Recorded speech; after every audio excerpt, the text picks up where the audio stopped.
Assalamualaikum warahmatullahi wabarakatuh.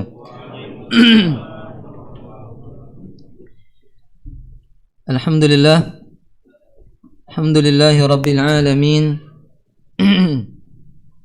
Wassalatu wassalamu ala asyrafil anbiya'i wal mursalin wa ala alihi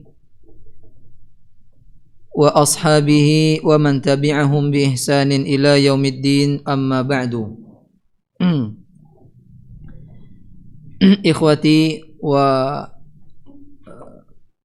ikhwani wa akhwati rahimani wa rahimakumullah.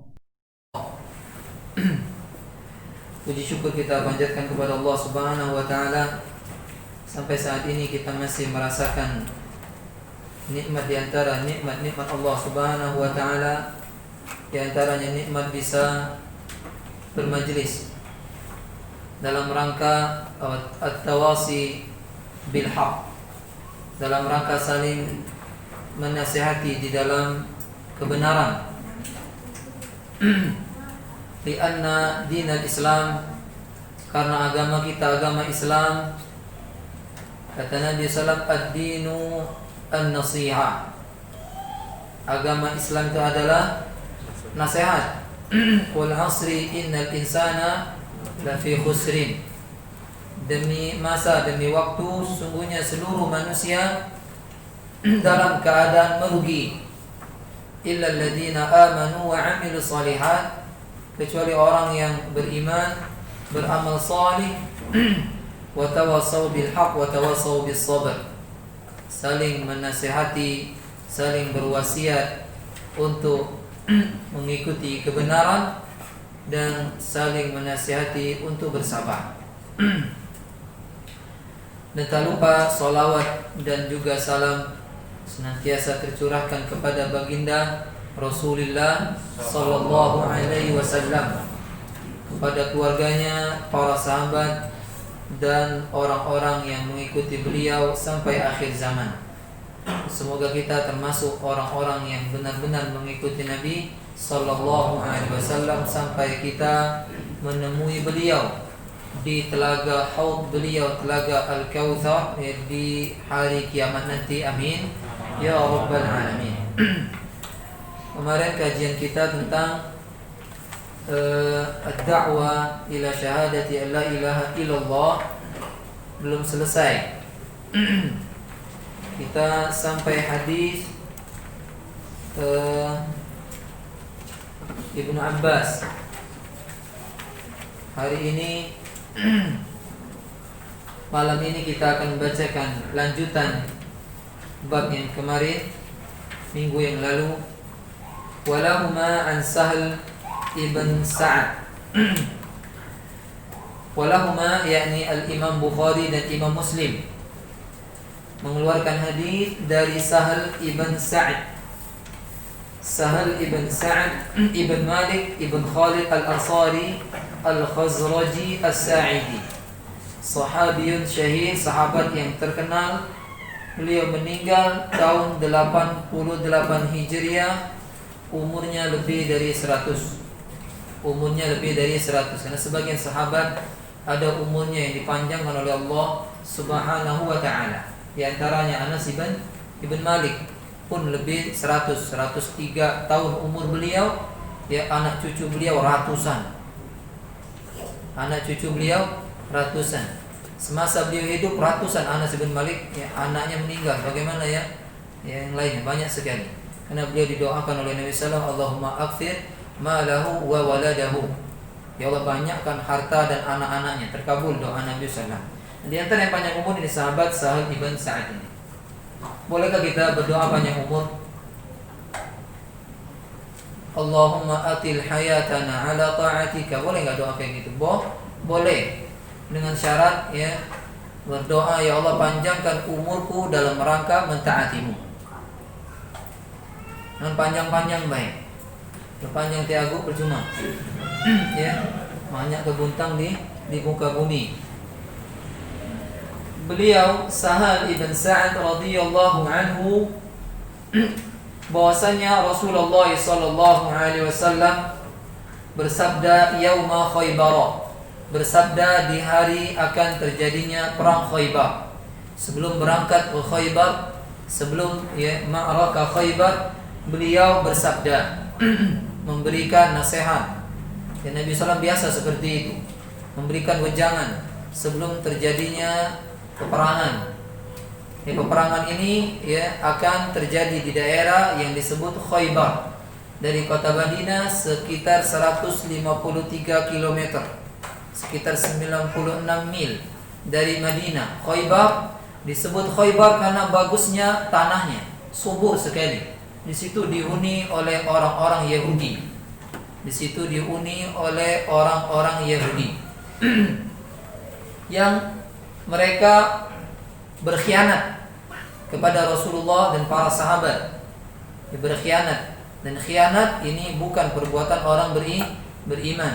Karena mereka khianat, akhirnya Rasulullah SAW dengan para sahabat yuhasirunahum, menggepung mereka, menyerang mereka agar mereka masuk Islam atau mereka diperangi.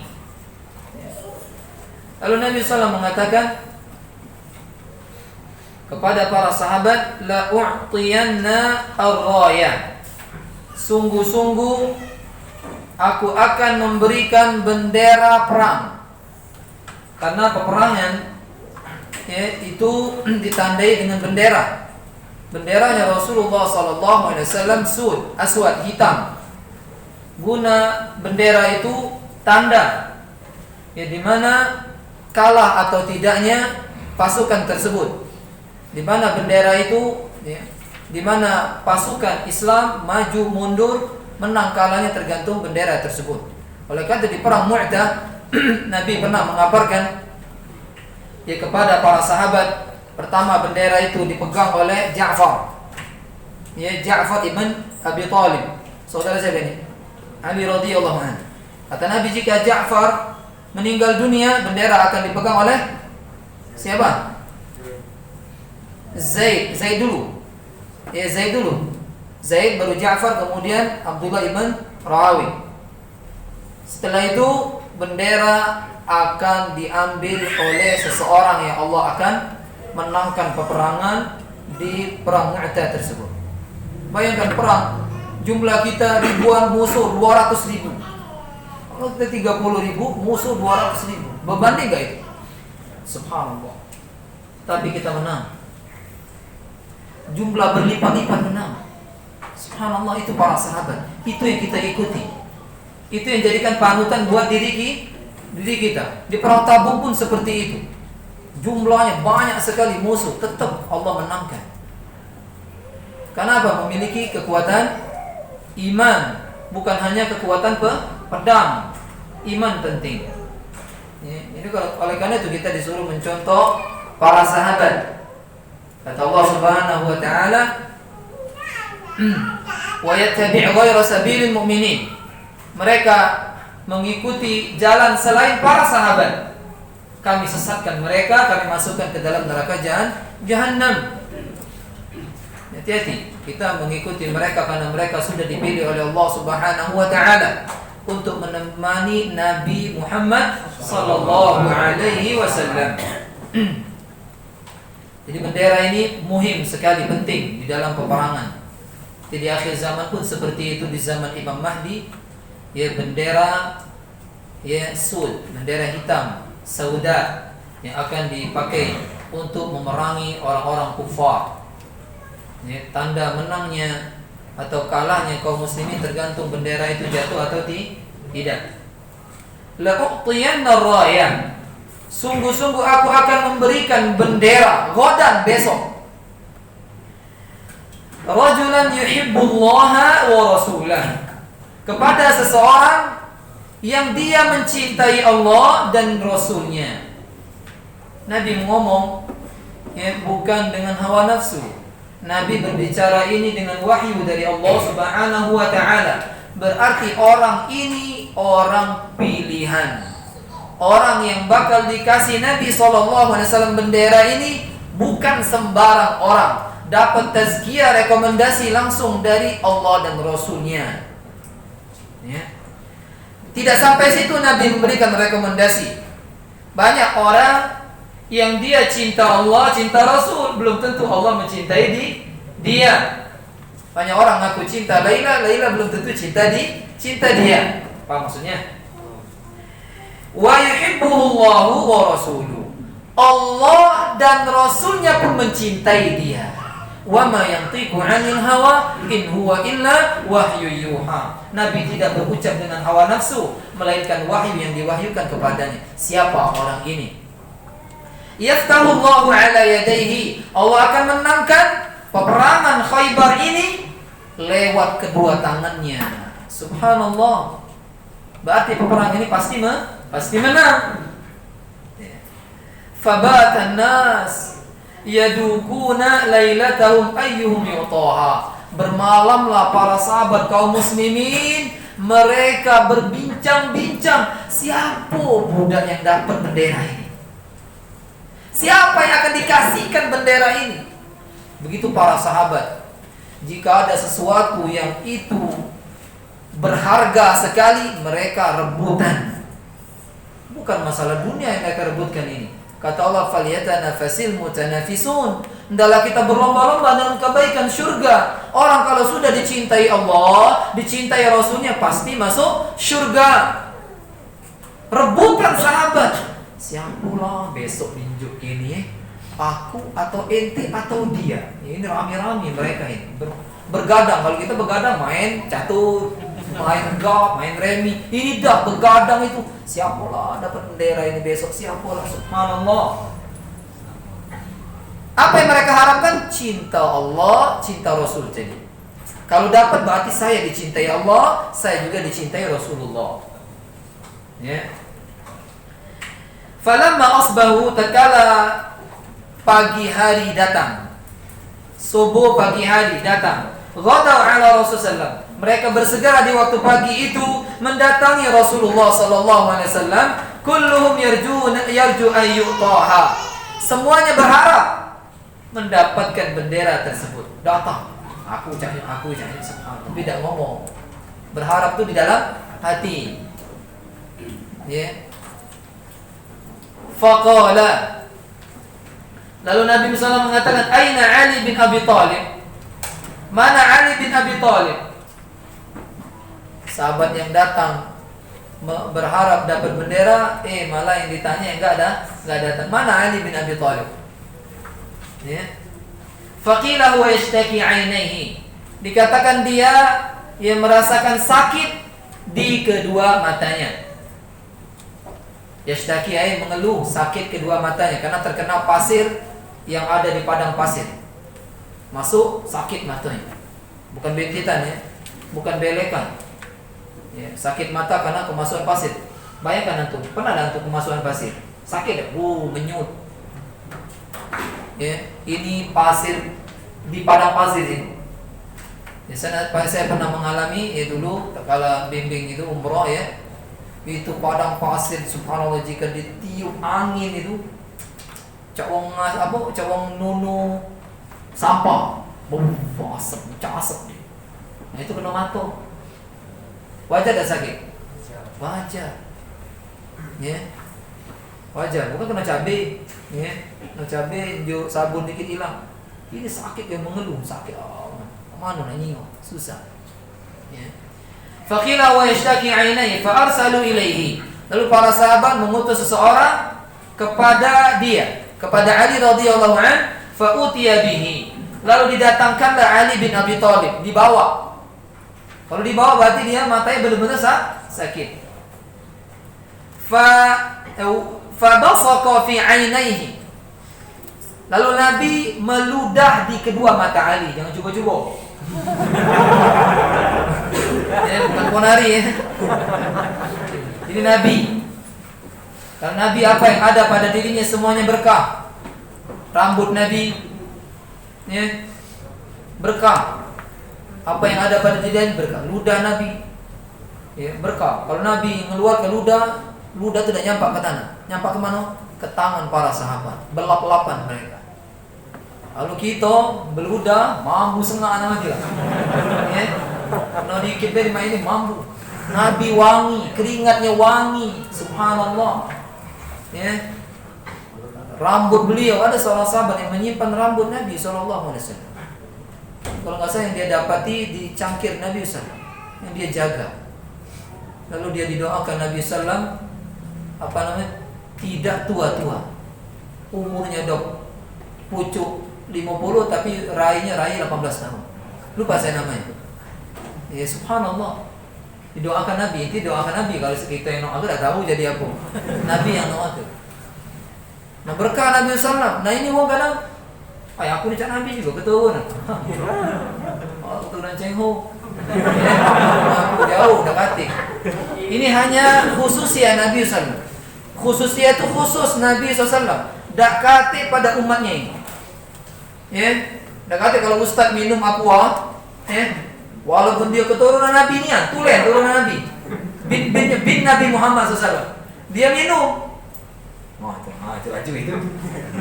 Ya, belum Ustaz selesai ceramah, mana banyak dia hilang. Dimbek muda.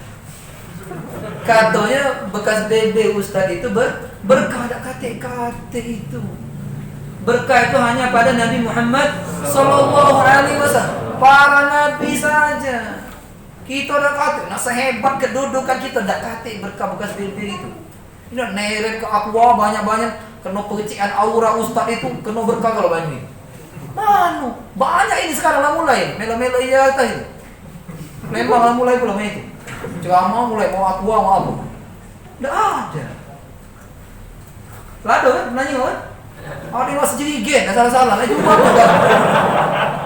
Lupa nyuci lo jerigen itu. Umang kalau. Nah, ini tidak ada contohnya. Keberkahan itu khususnya dari Allah berikan kepada Nabi Muhammad sallallahu alaihi wasallam. Fabasaqa fi 'ainaihi. Nabi meludahi kedua mata Ali radhiyallahu anhu. Apakah cukup meludahi saja? Wa da'alahu. Lalu Nabi berdoa. Berarti kesembuhan bukan di tangan Nabi Muhammad sallallahu alaihi wasallam. Bukan. Apalagi di ponari. Ya, apalagi di dukun, tak kate itu. Sekarang singgung-singgung dukun. Emang ini benar adanya. Tidak ada kesembuhan itu di manusia, tidak ada. Di bodrek tidak ada. Panadol apa lagi kan? Kesembuhan di tangan Allah Subhanahu wa taala. Hanya Allah menyembuhkan. Sehebat-hebat apa dokter, ribuan dokter datang menyembuhkan dirimu, sedangkan Allah tidak mencatatkan kesembuhan buat dirimu dalam hadis ini. Sahih, tidak akan sembuh dirimu jika tidak dicatat sembuh. Subhanallah. Ya. Ada seorang tidak berobat sama sekali, Allah takdirkan dia sembuh. Nabi Ibrahim alaihissalam dia mengatakan wa idza maridtu fa huwa yashfi. Bila aku sakit Allah yang menyembuhkan. Ada orang cukup berobat dengan dia baca Al-Qur'an, dicangkir, dia baca berkali-kali Al-Fatihah, dia minum sembuh penyakitnya. Karena dia yakin yang menyembuhkan adalah Allah Subhanahu wa taala. Tapi syariat Islam mengajarkan kita ikhtiar. Fatadawaw ayyuhal mu'minun. Berobatlah kalian wahai orang-orang beriman. Boleh berobat tapi tidak boleh bersandar kesembuhan pada obat. Ikhtiar sebagaimana kita mencari duit, tidak mendem di rumah. Mendem di rumah ini penyakit penyu. Pernah nyoba penyu ya? Atau labi-labi sama dua beradik ya. Penyakit bahaya, penyungkan. Tidak boleh dilestarikan, penyakit ini harus dibuang. Karena Nabi mengatakan ihris, semangat. Tidak pernah kita diajarkan itu malas banget, enggak ada. Ya, seperti itu. Wa da'ala, lalu Nabi berdoa. Fabara'a, langsung sembuh. Ya, ka'allam yakun bi waja'un. Seolah dia belum pernah kena penyakit.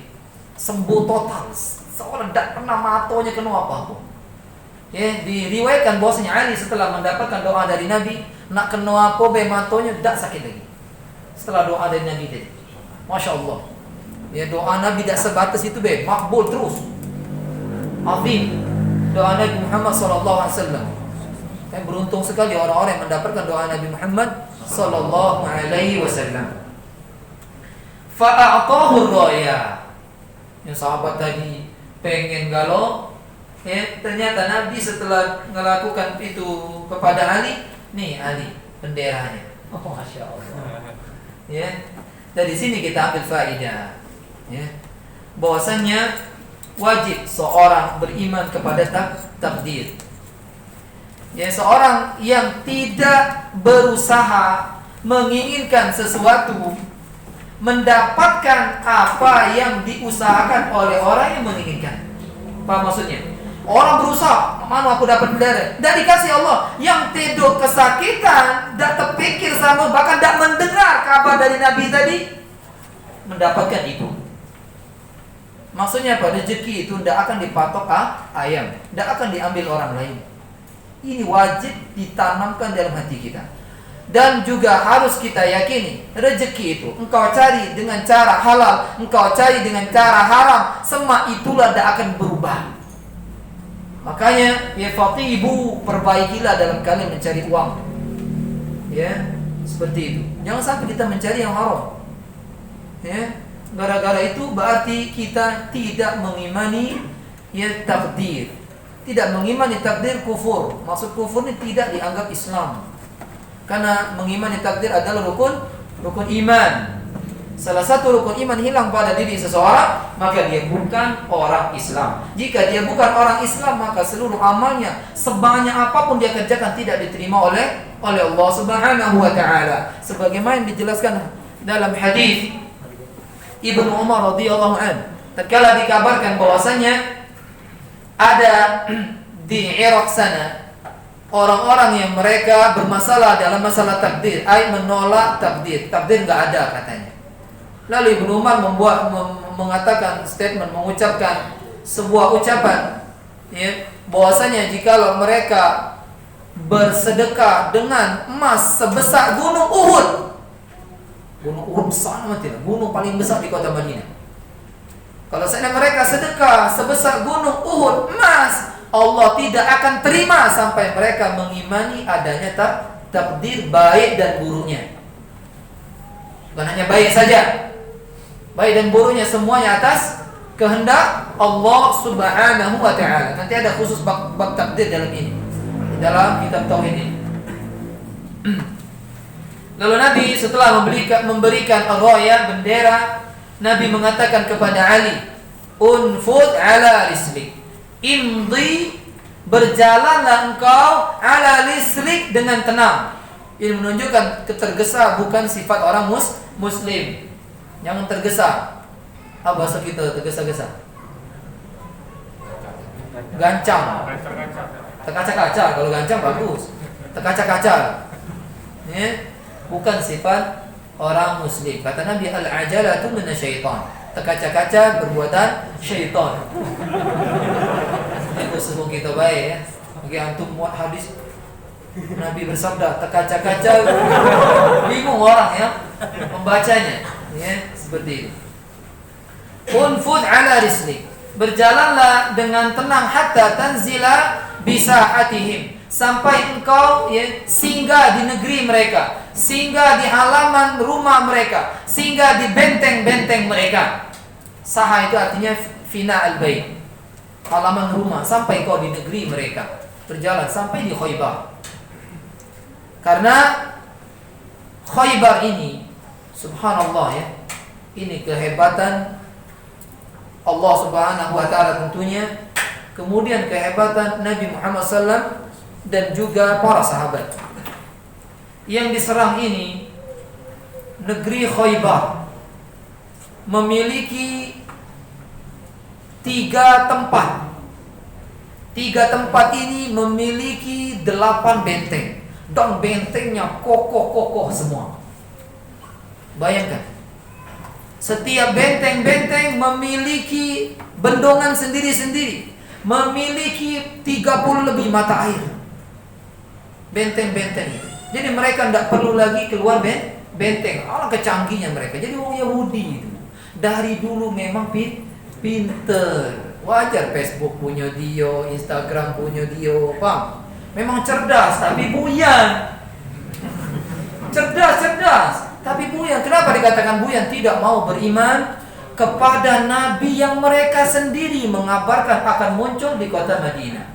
Kenapa mereka ya dari Syam pindah ke Khaybar, pindah ke Madinah, karena mereka membaca di Taurat, membaca di Injil akan keluar seorang nabi dari negeri Madinah ini, negeri Najd ini. Apa namanya? Transmigrasi ya? Kalau pindah itu migrasi, pindah mereka menyambut nabi ini. Puluhan tahun mereka mengabarkan kepada penduduk Madinah, kaget nabi datang, kami perangi kalian orang-orang ini. Itu kan mendapatkan kabar terus orang Madinah akhirnya terpengaruh mereka. Akhirnya mereka pun ingin menyambut nabi ini. Ternyata nabi itu diutus Allah dari suku bangsa Arab, bukan dari Bani Israel. Mereka mendapat di dalam Injil, kata Nabi Isa alaihissalam, ya, kata Nabi Isa, wa mubasysyiran bi rasulin ya'ti min ba'di ismuhu Ahmad. Akan datang setelahku nanti seorang nabi yang bernama Ahmad, ay Muhammad sallallahu alaihi wasallam. Falamma ja'ahum bil bayyinat, tatkala nabi itu datang benar-benar dengan membawa bukti yang ada dalam Taurat, yang ada dalam Injil, mereka mengatakan ia ini membawa sihir yang nyata. Subhanallah. Mereka memakan air ludah mereka sendiri. Ya, ternyata yang pertama kali memerangi nabi itu bukan orang kafir Quraisy, mereka sendiri. Mereka sendiri mengadakan apa namanya? Apa kalau nyerang sembunyi-sembunyi apa namanya? Khidah. Apa khidah bahasa Indonesia?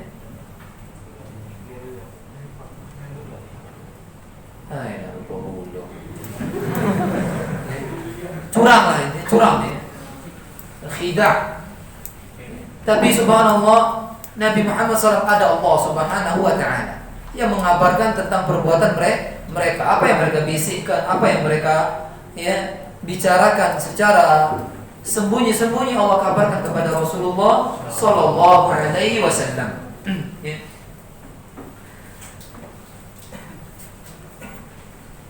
Thumma ud'uhum ila al-Islam. Setelah kau sampai di negeri mereka, kemudian ajak mereka memeluk Islam. Jadi kepada orang non-muslim bukan dizalimi, dibom, ya, atau yang lainnya, tidak ada. Itu ajaran Islam. Dia datang ke JW Mario, datang ke Bali, ngawak tas hitam diuntak, yang lompat ke lowo. Lemah kalau percon isinya bom. Salah perbuatan mereka, salah total. Baik Nabi mengutus kejelas orang-orang yang kafirnya Yahudi. Kata Nabi SAW, seru dulu mereka masuk Islam. Masuk Islam dulu, didakwai dulu. Kalau mereka masuk Islam, boleh dibunuh? Tidak boleh lagi dibunuh. Haruma maluhu wa damu. Haram hartanya, haram darahnya. Ya, didakwahi. Kalau mereka tidak mau, ditawarin jizyah. Bayar pajak, bayar upeti. Kalau kita bayar pajak kalau subhanallah. Ya, tiap tahun bayar pajak, dipajaki. Udah pajak ado, dipajaki pula kalau sekolah kan. Budak-budak preman. Rengko, ya. Pajak itu bukan buat kaum muslimin. Makanya kerja, pajak, ya, cukai, ya, hati-hati kalau itu. Ya. Susah. Ya. Karena memakan harta kaum muslimin. Karena itu bukan buat kaum muslimin, itu untuk orang-orang kafirin yang mereka tidak mau beriman kepada Allah Subhanahu wa ta'ala. Ya. Tawarkan mereka upeti. Tak mau bayar upeti, baru bismillah perang. Dan perang pun subhanallah, umat Islam tatkala memerangi ada adab-adabnya. Tidak boleh mematahkan pohon-pohon, tidak boleh membunuh anak kecil, tidak boleh membunuh wanita-wanita, tidak boleh membunuh orang yang sedang beribadah dalam gereja atau dalam kuil. Ini dah uang perang ini tahu titip, wah meledak. Mana mau cerita, mau ngomong itu. Paham maksudnya? Tidak ada dakwahnya, tidak ada nawari jizyahnya, tidak izin sama Pak Presiden, tiba-tiba berdentum, pop, tangannya putus, ininya tuh tidak ada. Tidak ada bom syahid itu, tidak ada sengit galu itu. Jangan-jangan itu terpengaruh dengan orang-orang seperti ini. Walaupun jidatnya hitam, walaupun jenggotnya lebat, walaupun celananya cingkrang, istrinya cadaran, belum tentu dia benar-benar ahlu sunnah. Bisa jadi pemahaman dia pemahaman khariji, ya khawarij, yang mereka ini walaupun kelihatan taat diperangi oleh sahabat Nabi Muhammad sallallahu alaihi wasallam. Bahkan mereka membunuh sahabat Nabi Muhammad sallallahu alaihi wasallam. Bahkan mereka membedel perut istri sahabat yang hamil 9 bulan. Ngeri mereka itu. Kalau sama umat Islam saja itu, apalagi sama non muslim. Sedangkan kita umat Islam, bayangkan kata Nabi sallallahu, idza tabakhtum maraqatan, jika kalian masak daging yang ada kuahnya, karena tidak semua daging kita masak itu berkuah. Ada yang sate, ya kan, ada yang dibakar, ada yang berkuah. Banyak kekuahnya uji Nabi. Sudah banyak kekuahnya, disuruh Nabi nyingok tetangga. Umum tetangga siapa baik, kafir, muslim, kemudian dibagikan. Bukan tunjuk bom. Paham? Berarti ngebom ini bukan dari Islam. Salah kalau dari segala sisi. Kalau antum mau lebih jelas lagi, buka juz 28 surat Al-Mumtahanah. Bagaimana dijelaskan adab-adab kepada non muslim. Disebut di situ. Yang tidak dihalangi kita berbuat adil kepada mereka. Seperti itu. Pertama, ditawarin dakwah Islam. Bahkan Nabi SAW dalam riwayat yang lain, jika menyerang sebuah negeri, beliau berhenti dulu mendengar di waktu subuh. Jika terdengar azan, maka tidak diperangi. Berarti negeri itu sudah menjadi negeri Islam. Jika tidak ada azan, baru didatangi. Penduduknya ini muslim atau tidak? Karena azan itu syiar Islam. Kalau tidak ada, berarti negeri itu bukan negeri kaum muslimin. Dakwah Islam, mau masuk Islam, oke, sudah selesai. Walaupun dia belum sholat, belum puasa, belum apa, maka dia telah Islam dan dia telah menjadi orang yang terhormat di sisi Allah Subhanahu wa ta'ala. Terbukti yang terjadi perang di zaman Nabi SAW. Ada seorang sahabat, anak angkat Nabi SAW, cucu angkat Nabi SAW, Usama ibn Zaid, ikut perang. Di dalam peperangan tersebut, Usama ngapa seseorang yang dia sangka masuk Islam terpaksa. Kalau dia dikapaknya, la ilaha illallah, kata dia. Cecak, beladu, mati dia. Dia mati orang itu. Dilaporkan perbuatan Usama kepada Rasulullah sallallahu alaihi wasallam. Bayangkan, cuma mengucapkan la ilaha illallah, belum sholat, belum mandi wajib, belum galau. Nabi marah kepada Usama. Marahnya gini, asyaqaqta qalba. Terus Nabi ulang, kau belah tadi dadonya, kau nyinggung, memang dia tuh ecek-ecek ngucapnya, kau belah. Kata Usama, padahal dia cucu yang paling dicintai Nabi, sudah angkatnya dicintai Nabi SAW. Ya, karena Nabi sangat mencintai ayahnya dan juga cinta kepada anak Zaid ini, Usama ini. Sampai Usama mengatakan, ya, aku berharap ketika itu aku tuh baru masuk Islam. Saking berharganya ternyata orang kalau sudah mengucapkan la ilaha illallah. Bagaimana jika bom meledak yang mati bukan hanya non muslim? Di situ ada tukang becak, terpelanting jauh lah mati lah. Ojek baru naftar hari itu berdentum. Bininya pening palanya. Mana lagi aku di telepon, dak pacak, dak taunya terpelok dia dalam ledakan itu. La ilaha illallah. Apakah ini orang yang dikatakan syahid? Tidak.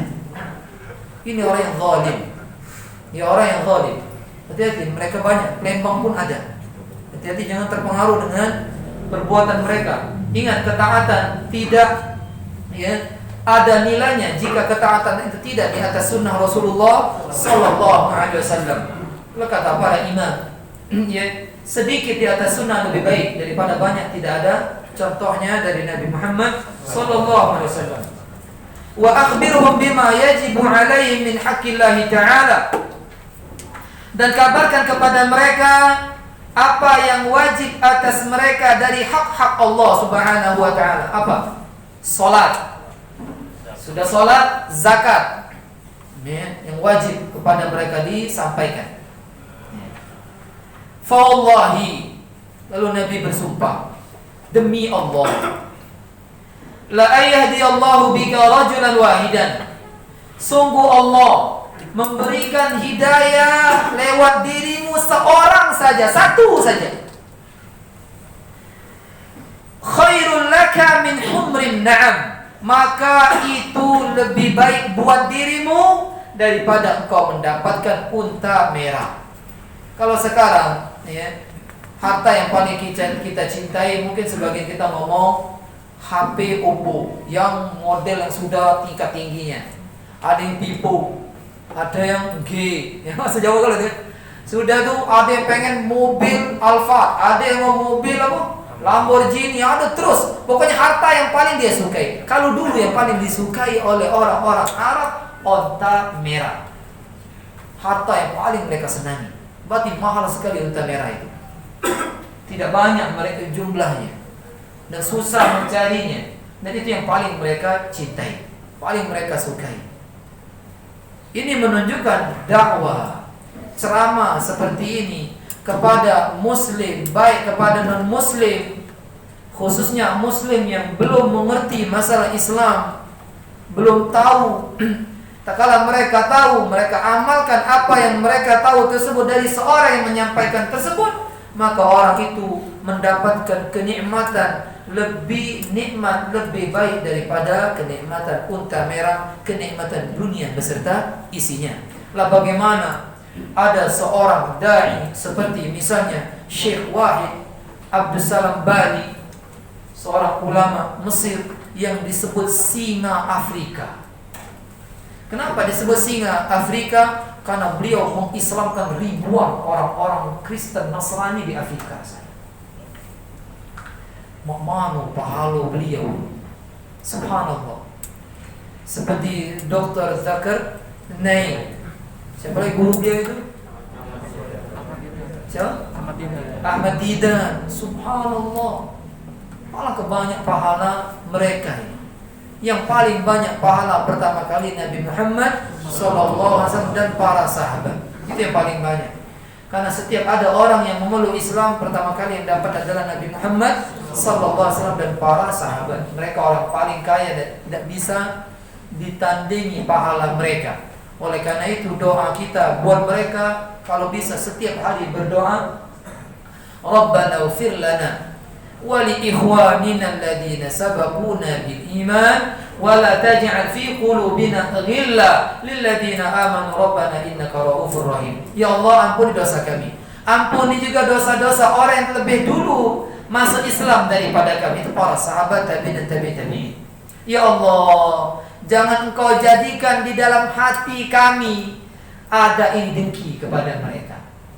Karena ada sekte yang mereka iri dengki kepada para sahabat. Nah, tidak akan bisa mereka menandingi para sahabat. Syiah Rafidah, Syiah apa aja, mereka hasad, iri dengki kepada para sahabat, khususnya sahabat yang paling mulia, Abu Bakar dan Umar.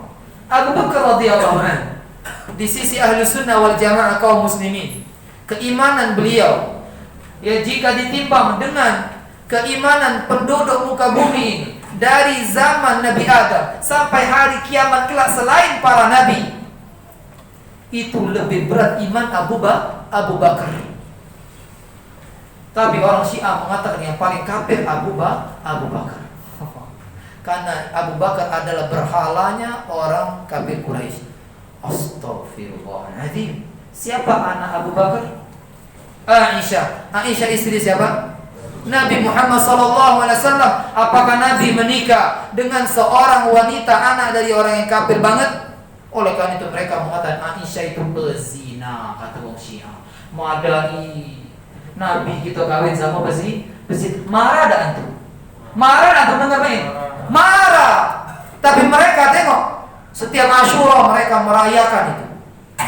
Ya Husain, ya Husain, ya Husain, ya Husain. Kau kita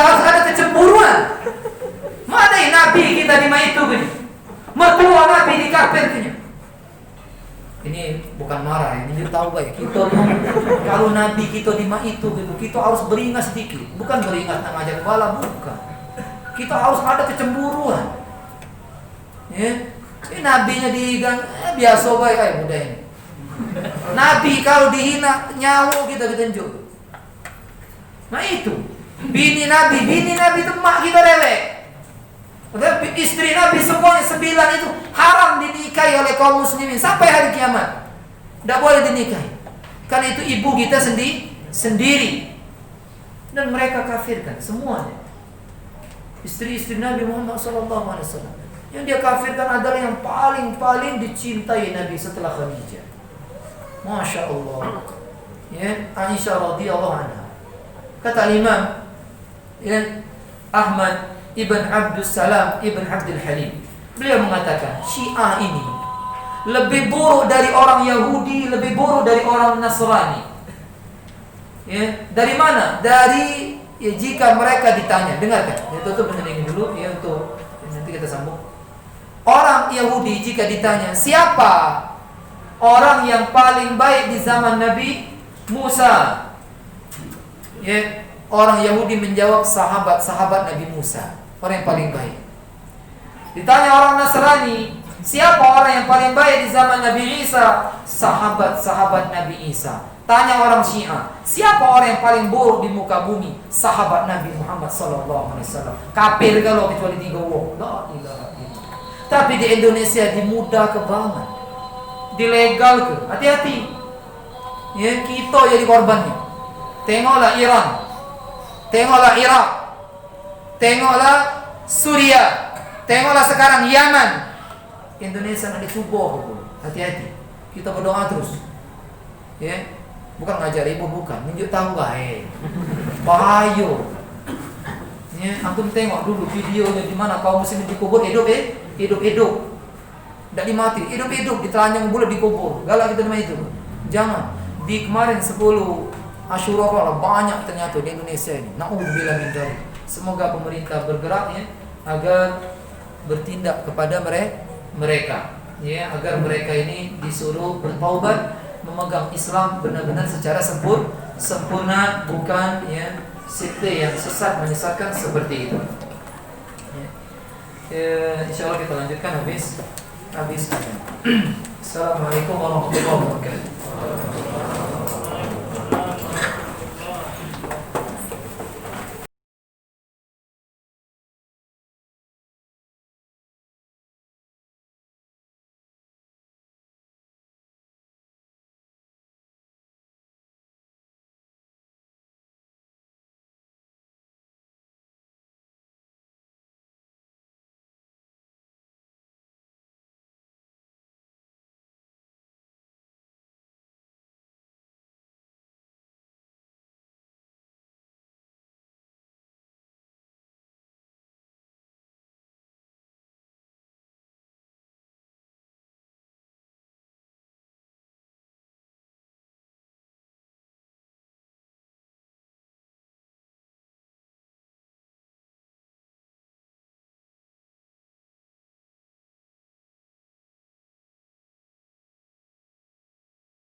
Bismillah. Bismillah, salatu wassalamu ala rasulillah. Kita lanjutkan ya, dengan membacakan fawaid dari hadis tadi. Insyaallah bab berikutnya kita bacakan minggu depan. Fawaid dari hadis ini, yang pertama, fawaid ini diberikan oleh Syekh Shalih Al-Fauzan.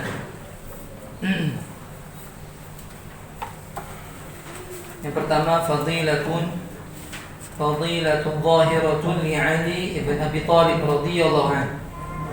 Keutamaan ya seorang sahabat Ali ibn Abi Thalib. Ali ibn Abi Thalib. Siapa Ali ibn Abi Thalib? Sepupunya Rasulullah sallallahu alaihi wasallam. Beliau juga menantu Rasulullah sallallahu alaihi wasallam. Berarti menikah sama sepupu boleh atau tidak? Boleh. Ini buktinya menikahnya Ali dengan anaknya Rasulullah sallallahu alaihi wasallam. Ali radhiyallahu anhu, selain beliau memiliki keutamaan di hadis ini, beliau termasuk 10 orang yang dikabarkan oleh Nabi sallallahu alaihi wasallam dipastikan masuk surga.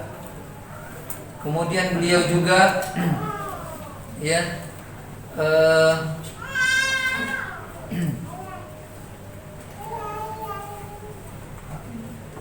sahabat yang termasuk masuk Islam lebih dulu dari kalangan anak-anak.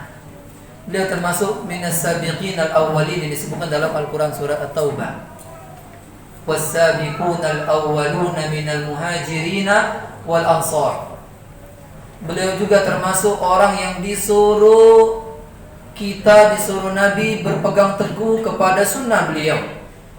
Fa'alaikum bisunnati wa sunnatil khulafa ar-rasyidin al-mahdiyyin. Dan Nabi SAW ini langsung memberikan rekomendasi di situ. Khalifah, dia termasuk khalifah yang mendapatkan bimbingan dan petunjuk langsung dari Allah Subhanahu wa taala. Jadi keutamaan beliau sangat banyak sekali. Walaupun beliau memiliki keutamaan yang banyak, beliau tidak boleh diagungkan sebagaimana orang-orang mengagungkan beliau sampai beliau disembah. Anak-anak beliau disembah, saudara beliau pun disembah, Ja'far as-Sadiq, ya, disembah. Keluarga yang keturunan Fatimah disembah, ini enggak boleh. Karena al-ubudiyah, penyembahan hanya untuk Allah Subhanahu wa taala. Insyaallah minggu depan kita akan membahas bab at-tafsir, tafsir at-tauhid wa syahadati an la ilaha illallah. Tafsir tauhid itu apa? Tafsir syahadah la ilaha illallah itu apa? Insyaallah kita jelaskan rinci lagi.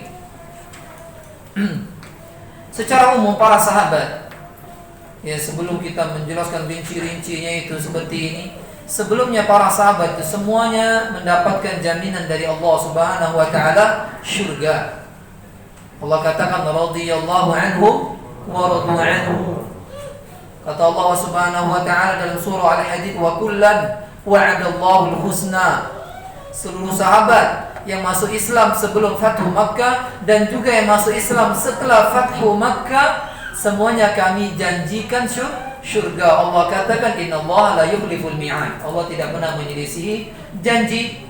Jumlah sahabat itu tidak bisa dibatasi dengan tahdid, tidak bisa dibatasi jumlahnya. Tapi sebagian ulama seperti Abu Zur'ah Ar-Razi, beliau mengatakan jumlah para sahabat ada 114.000 sahabat. Jumlah sahabat banyak sekali, ya. Di perang Tabuk 30.000 sahabat, tidak ada yang enggak ikut, ya, perang kecuali 3 orang 4 orang, ya, dari para sahabat. Yang selebihnya orang munafik semua. Di antaranya Ka'ab bin Malik.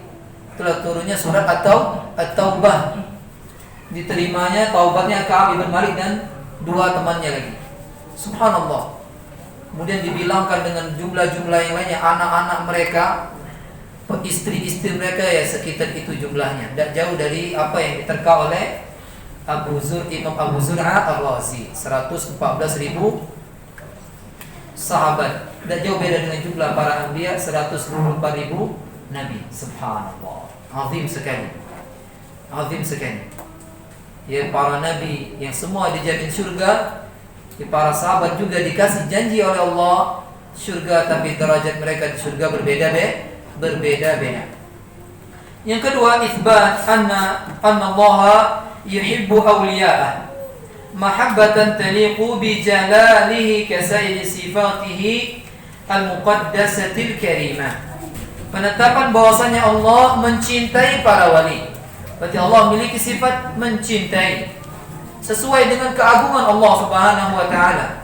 Ingat, setiap kita mendengar sifat di antara sifat-sifat Allah Subhanahu wa taala, pertama kali yang ada di benak kita firman Allah Subhanahu wa taala, laisa kamitslihi syai'un wa huwas samiul basir. Dan firman Allah yang satunya lagi dalam surah Maryam, hal ta'lamu lahu samiyya. Atau firman Allah yang lain lagi, walam yakul lahu kufuwan ahad. Laisa kamitslihi syai'. Tidak ada yang semisal dengan Allah Subhanahu wa taala, enggak ada dari makhluknya. Ini untuk semua sifat Allah Azza wa Jalla. Kalau Allah mengatakan dirinya murka, Allah murka, tapi tidak seperti makhluk. Allah cinta, tapi cinta yang tidak seperti makhluk. Wa huwas samiul basir. Dia maha melihat dan dia maha mendengar. Allah katakan juga dalam surah Maryam, hal ta'lamu lahu samiyya. Apakah ada yang semisal dengan Allah? Enggak ada. Lam yakul lahu kufuwan ahad. Tidak ada yang sekufu dengan Allah Azza wa Jalla. Jangan kita menafikan sifat Allah seperti orang Mu'tazilah menolak sifat Allah. Mana Allah punya sifat pecah, makhluk baik, Masya Allah. Jadi firman Allah itu ditakwil kalau jadi. Ya, kita tetapkan sifat Allah Subhanahu wa taala, tapi sesuai dengan keagungan Allah Azza wa Jalla. Hanya dia yang tahu tentang sifat dia. Karena tidak dikabarkan kepada kita. Allah mengabarkan dia mendengar. Bagaimana mendengarnya? Wallahu a'lam. Kita tidak tahu. Allah melihat, bagaimana melihatnya? Wallahu a'lam. Tidak boleh kita melihatnya Allah ini, tidak boleh. Semua sifat Allah seperti itu. Laisa kamitslihi syai'un wa huwas samiul basir. Ini harus dihafal, wajib. Ya, orang yang menghafal ayat ini, dia bisa membantah beberapa sekte yang banyak sekali yang mereka mentakwil sifat-sifat Allah dengan takwil yang salah, bahkan menolak sifat Allah Subhanahu wa taala. Orang Mu'tazilah, mereka menolak sifat Allah bahwasanya Allah di atas. Akhirnya mereka pening kepala. Akhirnya tak kala sujud dia membaca subhana rabbiyal asfal. Pening deh kepalanya.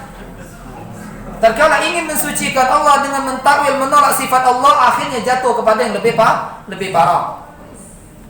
Subhana rabbiyal asfal apa? Masuci Allah yang di bawah ujung-ujungnya. Lebih parah dia. Mending di pojok, mending di bawah.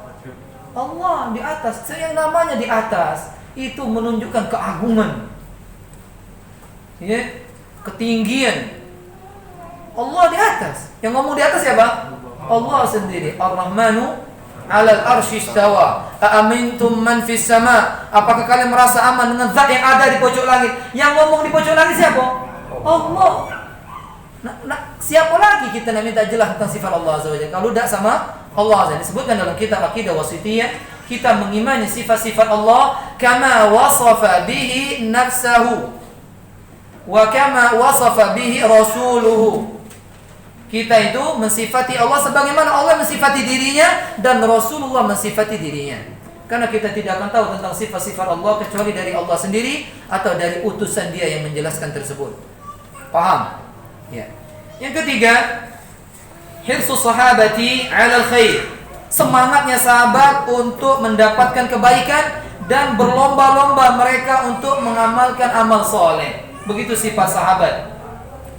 Ya, mereka bersegera. Dan kita juga seperti itu. Allah katakan wasabiqu ila maghfiratin min rabbikum wa jannatin 'arduha as-samawati wal ard. hendaklah kalian bersegera menuju ampunan Allah Subhanahu wa taala. Disuruh bersegera. Ya, Nabi pun juga menganjurkan seperti itu. Badiru bil a'mal. Bersegeralah kalian beramal soleh sebelum datang 6 tanda. Disuruh bersegera kita beramal soleh karena kita tidak tahu kapan kita meninggal dunia. Tidak tahu. Jangan mentang-mentang masih muda, dini masih muda, anak masih baru siko, caknya aku masih lambung. Tidak boleh begitu. Kita berharap terus kepada Allah Azza wa Jalla. Karena seorang mukmin dia hidup di antara dua sayap. Apa itu? Harap dan takut. Mengharap dia surganya Allah Subhanahu wa taala, mengharap ampunan Allah, dan dia takut amal tidak diterima, takut pula dia masuk neraka. Dan dua sayap dibawa oleh kepala, yaitu cinta kita kepada Allah Azza wa Jalla. Karena tidak ada seseorang dia beribadah kepada Allah Subhanahu wa taala melainkan ada motoriknya. Motoriknya adalah cinta kepada Allah Subhanahu wa taala. Dan kecintaan kita itu berbeda-beda setiap orang. Yang paling tinggi kecintaan kepada Allah para anbiya, kemudian baru para sahabat. Tengok di perang Uhud bagaimana para sahabat mencintai Allah Azza wa Jalla. Mereka berikan dada-dada mereka di depan tombak dan panah untuk menyelamatkan Nabi mereka Muhammad sallallahu alaihi wasallam. 70 sahabat mati sebentar aja untuk memberikan kecintaan mereka kepada Allah dan Rasulnya. Kalau kita tidak, lantaklah situ. Yang penting aku hidup, lagi corona main jadi mati bae udah main. Ya, kita harus ada sumbangsi kita kepada agama Islam. Minimal kita bela Nabi, bela sahabat seperti ini di kajian, bela sahabat. Walaupun kita tidak tahu ke depannya apa dimarahi kaget sama orang Syiah, orang yang ngebom-ngebom. Kaget dulu mikir kita. Kita bela dulu Nabi Muhammad sallallahu alaihi wasallam. Bela Nabi kita. Kalau ada orang ngotak-ngatik kehormatan Nabi sallam, ngucai bininya, ngucai anaknya, kita pertama kali maju untuk menjelaskan kebenaran ini. Seperti itu. Nabi Muhammad sallallahu lebih utama dari mak kita dewek, lebih utama dari anak kita dewek, bahkan lebih utama dari jiwa kita sendiri. Kalau Umar radhiyallahu an ditanya tentang dirinya, siapa yang paling kau cintai, apa katanya? Masih dia mengedepankan kecintaan pada dirinya. Tidak, wahai Umar, sampai diriku lebih kau cintai daripada dirimu. Al-an ya Umar, sekarang ya Umar. Akhirnya Umar pun mencintai Nabi lebih mencintai daripada dirinya. Muhammad sallallahu alaihi wasallam. Ini kita tidak harus memberikan nyawa kita. Jalankan aja sunnah-sunnah Nabi Muhammad sallallahu alaihi wasallam demi cinta kita kepada Nabi sallallahu alaihi wasallam. Jenggot, mana jenggot kita kalau kita benar cinta Nabi Muhammad sallallahu alaihi wasallam. Taruhlah cingkrang itu ada yang mengatakan sunnah, ada yang mengatakan wajib. Taruhlah kita ambil sunnah. Mana engkau celana engkau cingkrang? Mana celana kau masih nutup mata kaki? Kaget dulu masalah masuk neraka dan masuk neraka. Itu sunnah Nabi atau bukan? Iya, laksanakan. Bukti cinta engkau kepada Nabi sallallahu alaihi wasallam. Ribut masalah cadar ini wajib bersunnah. Itu kalau sunnah lakukan. Mana bukti engkau cinta kepada Nabi Muhammad sallallahu alaihi wasallam? Engkau akan mati. Engkau akan bertemu dengan beliau di telaga Haud. Apa yang kau ucap kaget di depan Nabi sallallahu alaihi wasallam? Malu tak kau? Ini bukan marah, ini tahu ya. Ini tahu ya. Kaget, Nabi aku nak minum duluan aku. Yang kau mana sama dunia? Kau cukup sampai montos main. Ini penting. Cak ionian. Ngomong cinta Nabi SAW tapi sunnah Nabi enggak dikerjakan, lalu Allah turunkan ayat. Sebagai batu ujian bagi orang yang ngomong cinta Nabi, cinta Rasul. Qul in kuntum tuhibbunallah fattabi'uni. Jika benar kalian cinta sama Allah, ikuti aku. Ikuti Nabi. Nabi sudah meninggal dunia. Nah, kemana? Meloi sunnah beliau. Makanya pelajari syama'il Nabi sallallahu alaihi wasallam. Sifat-sifat Nabi sallallahu alaihi wasallam, sunnah-sunnah beliau amalkan. Ada kitab Riyadhus Shalihin. Sunnah Nabi kalau itu. Setebal ini lah. Kaget lu mau sunnah-sunnah baru itu. Laku ke sunnah-sunnah Nabi yang ada dulu. Enggak tega kalau ngakunya. Habis umur kok udah telaku itu. Ini muat sunnah baru, dikata dari Nabi. Subhanallah. Ini baik kita. Kemudian yang keempat, masyru'iyatul adab indal kitab. Disyariatkan kita beradab tatkala perang. Bayangkan, di dalam perang pun beradab bagaimana di luar perang. Supaya ini ajaran Islam. Kalau ada orang tak punya adab, nyegak-nyegak mak baknya, ngomong cak nang ajak ubala, dak hati dari Islam itu. Ya, mana Pak? Dak hati, mau Islam aja nyegak bapak. Ya kata Allah, ucapkan ucapan qaulan karima. Kepada orang tua itu ucapkan semulia-mulia kata. Kalau kita pacak ngomong sama kawan kita milih-milih kata, bagusnya sama kawan SMS, agak singgung kawan sama mak bak kita tak berani. Ya, tak berani mencari-cari kalimat yang lebih indah dari itu. Ya. Itu harus orang tua kita nomor satu yang kita berikan kalimat-kalimat indah. Kakek lu bini kita, kakek lu anak kita, kakek dulu wong lain itu. Orang tua kita dulu yang dia sangat berjasa kepada kita. Adanya kita lewat mereka berdua. Kalau mereka udah ada kakek dulu gitu. Ya, seperti itu. Ini Islam mengajarkan adab sampai di peperangan pun ada adabnya. Ya, sebelum perang duel dulu. Nah itu udah langsung gelawang udah, cuma tawuran itu. Kalau tawuran sama kaum muslimin tidak kasih adab pun. Ya, duel dulu satu sama satu. Kalau sudah baru. Nah itu ada adabnya. Yang dibunuh hanya yang perang saja. Yang tidak melok, yang sedang ibadah di kuil, sedang ibadah di gereja tidak boleh diganggu. Nah itu lantak aja, jangan. Kamu yang tidak melok aja. Anak kecil tidak boleh dibunuh. Betino, ibu-ibu, nenek boleh dibunuh. Sebab antum tengok orang-orang kufar terkala memerangi kaum muslimin. Ya, anaknya, mak baknya ditembaki, dibunuh, banyu yang ada ditaruh racun, pohon-pohon semuanya dihancurkan, hatta hewan-hewan milik kaum muslimin dibunuhi galuh-galuhnya. Penting itu punya kaum muslimin. La ilaha illallah. Tak ada adab mereka. Mutilasi enggak ada dari Islam. Ya, sahabat yang pertama kali dimutilasi siapa? Hamzah ibn Abdul Muttalib dimutilasi. Itu bukan orang Islam melakukannya. Siapa? Orang kafir Quraisy. Dibelah dada Hamzah, dikeluarkan jantungnya, dikunyah-kunyah, tak hidung, tak kuping. Dimutilasi. Bukan dari ajaran orang-orang kafir. Kalau ada umat Islam berbuat seperti itu bukan. Yaitu Islam, tidak tahu Islam mana. Ya. Tidak ada. Islam tidak pernah mengajarkan keburukan. Islam itu rahmatan lil alamin. Kasih sayang kepada seluruh umat ini. Tidak ada keburukan dalam Islam sedikit pun tidak ada sama sekali. Hatta kisos yang kita dengar potong kepala bagi orang yang membunuh, kata Allah hayatun, ada kehidupan di situ. Kutiba alaikumul kisosu fil qatla. Diwajibkan kepada kalian adanya kisos.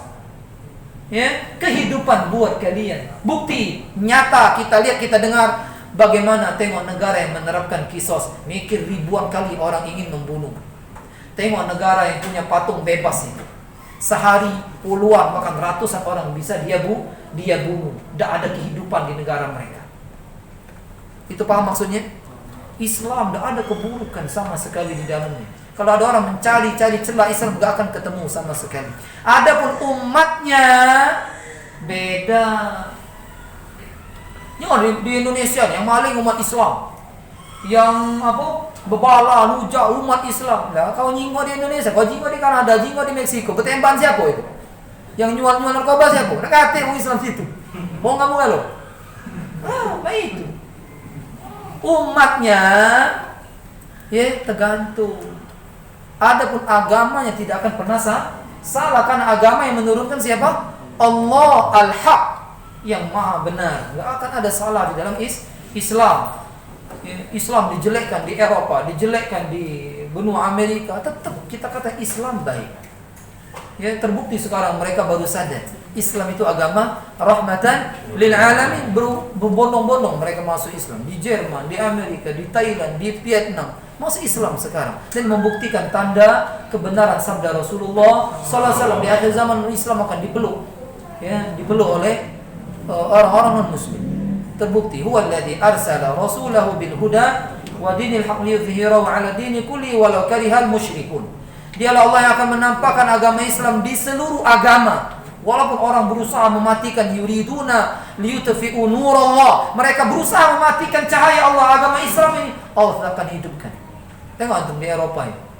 Jerman, alhamdulillah, gereja-gereja dijual dibeli oleh umat Islam, dijadikan tempat ibadah. Subhanallah, sampai sekarang terus. Ya, Islam tidak akan padam. Ya, begitu juga sunnah Nabi tidak akan pernah padam. Jangan takut memeluk sunnah Nabi sallallahu alaihi wasallam. Jangan takut. walaupun sendirian. Ya, kita terus mengikuti Nabi Muhammad SAW sampai kapan? Sampai detik darah penghabisan. Terus seperti itu. Jangan takut, jangan malu punya jenggot.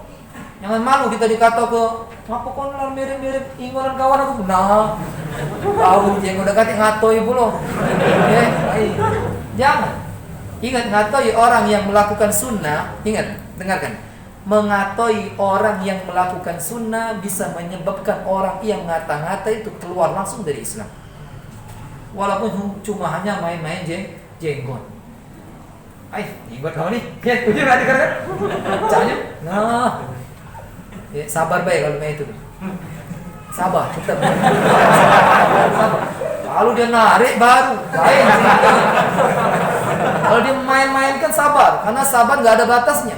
Kalau narik lain cerita, dikisah dulu. Ya, sakit kan? Ya, ini deh, lanjut tahu.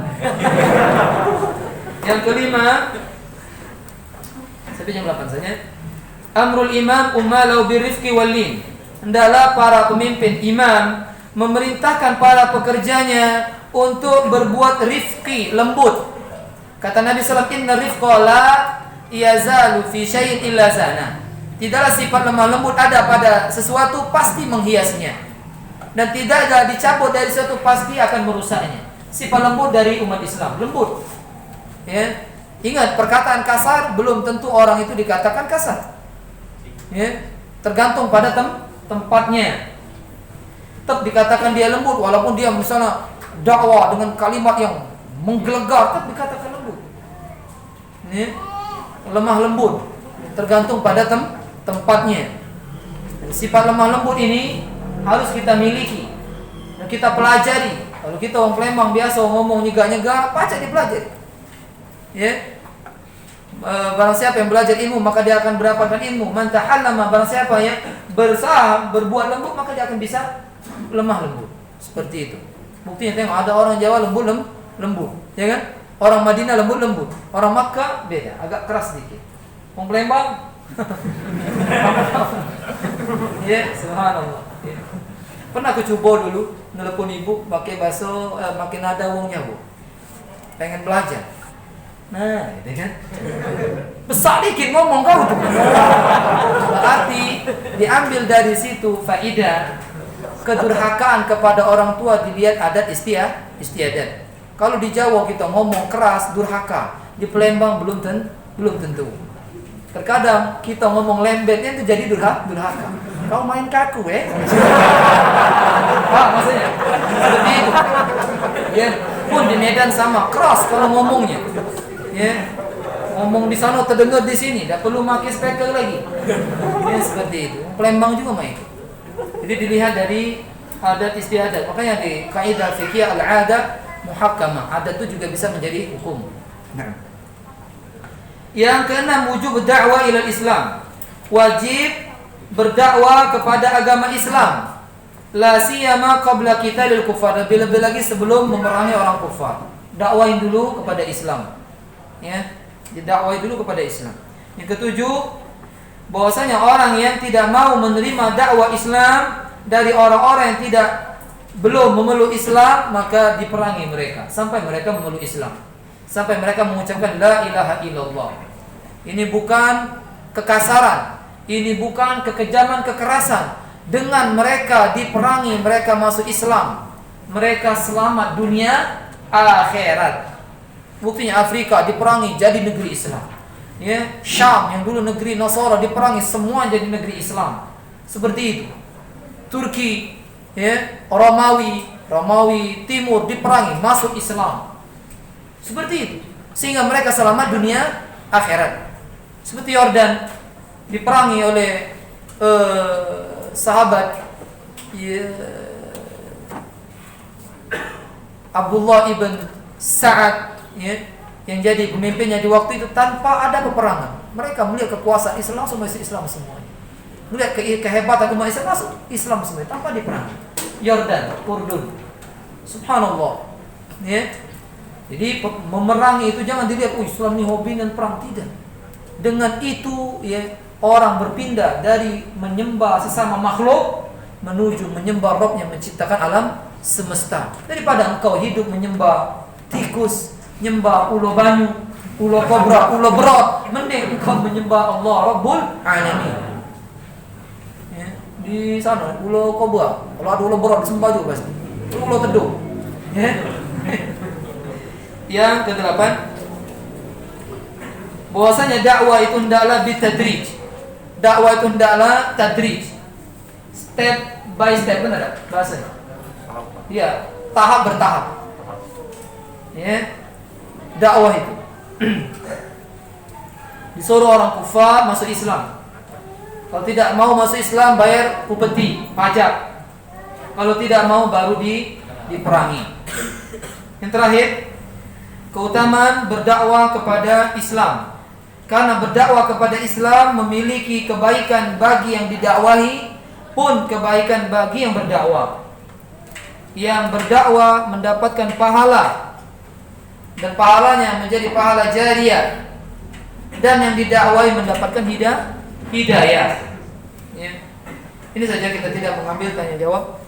Kalau ada tanya jawab nanti insya Allah kita jawab minggu depan karena sudah jam 8 ya.